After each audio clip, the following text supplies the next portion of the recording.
going to share one thing with you that you probably didn't know about Magnolias as we're here in our new space in the Chelsea area, and that is our wall color.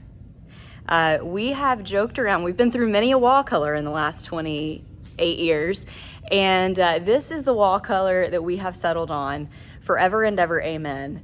And we have lovingly named this the Magnolias green. So every store that you go in, no matter if it's Sylacauga, Pell City, or Chelsea, that is the color that you will see on the walls.